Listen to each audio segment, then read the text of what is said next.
Okay, everybody, if you don't know about this, Coldplay kicked off the first of 4 sold-out shows at Toronto's brand new Rogers Stadium last night. That's Monday night.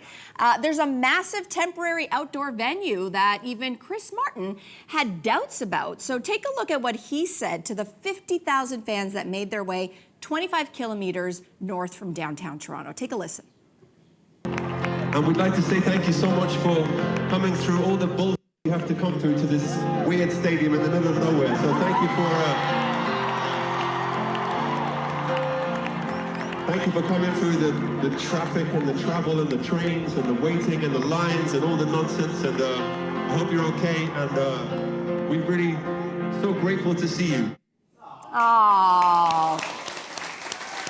Well, the general consensus is that it was a lot smoother than the experience that the venue had for their first ever show last week. That's where people were stuck for hours and hours just trying to get out of the venue. They struggled to find cold water. They voiced their concerns about it. Things like the stands even swaying. So it looks like a lot of that is sorted. Right. So when it comes to concert venues, Stuart, how important is a great venue to your concert experience? So important. I love going to concerts. I like traveling for concerts as well. We went to Blenheim Palace in England to go see a couple of concerts in the courtyard. First show we went to there was fantastic. It was the first day of summer. It was beautiful weather. It was sunshine. It was dry. The second year we went, it was raining. It was 9 degrees. Less fun. Less fun. Way less fun. But we also went to Royal Albert Hall to see the band ABC with a full symphony. And we had a box seat with buckets of champagne and our own little private area. It was fantastic. Fancy. It was amazing. I don't know if I'm willing to go to a bush party for a concert, though. Maybe would there have been a time, like I was thinking about like Lollapalooza back in the 90s, right? People traveled quite a long way, and they knew because it was a festival, it's an outdoor thing, it's several days, you know, it's all set up that way, and that's a particular era that we can do that, maybe? Yeah, but let's talk about the ticket prices. You guys, they're charging us anywhere from $500 to $1,400. Yeah. That's the price for these Coldplay tickets. And you're telling me that the seats sway?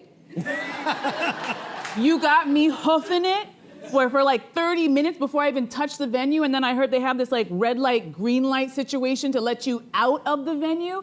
I think this is such a fail, especially for a top tier city like Toronto. Now, most big artists, when they are doing a world tour, they'll only have like 1 or 2 stops in Canada, and Toronto is usually that place. And I do not understand how in this year, 2025, we have a stadium that doesn't serve anybody. It doesn't serve the artists because clearly Chris was not happy, and it's not serving the people who are spending a lot of money to see those artists. So why is it even there? We have a million wonderful venues, not a million, but we have wonderful venues within the city. So I don't understand how we have so many great examples that we can be like, okay, we like this from here, we like this from here, we don't like this. So if we're gonna build a new one, now we know how to make it perfectly. I don't know who drew up the plans for this, but I'm just wondering if they've ever heard of a stadium, been in a stadium. Because as part of it because it is temporary. Like this is literally, as you said at the top, it is potentially going to be destroyed in 2 years because this is designed to be a mixed venue. Why are we doing kind that? Of area. Even that doesn't make any sense. Well, to I don't me. know what eventually it's going to be. Somebody wants to make a lot of money. Yeah. That's usually what you. And in that case, I don't know why you would be incentivized to make sure it's top notch and has like all the bells and whistles. Like it makes sense to me that it is kind of a skeleton setup because they don't plan to have it there very long. Okay, so I'm gonna just be the one on the panel to go the whole other direction.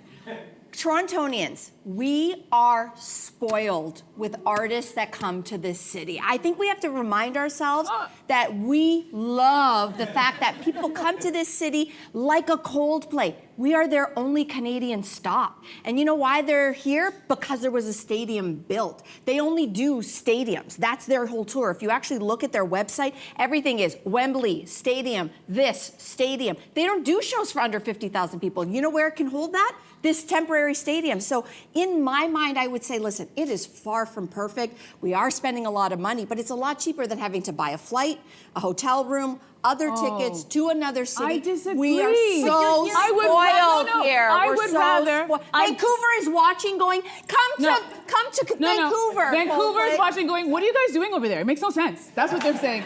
No. As a person who will get on a flight and book the hotel, I'm going because I want the experience. I'll pay the top dollar. By the way, again, these ticket prices are not cheap. So you want me to pay top dollar and go, well, because I'm spoiled, I'll just sit in these swaying seats and then wait 30 minutes before I can actually get to the venue? It makes absolutely no sense, and this is, I'm It's sorry, just it's that a we are fail. so used to big artists coming here. Yeah, I But think if I'm a big That's artist, I'm not coming. I'm not doing that venue. If I'm Chris Martin, I'm calling all my rich friends going, whatever you do, if you go to Toronto, don't go to that venue. You're not going to like ahead. it. If you bring some coasters, you can put them under the seats and stop them from swaying.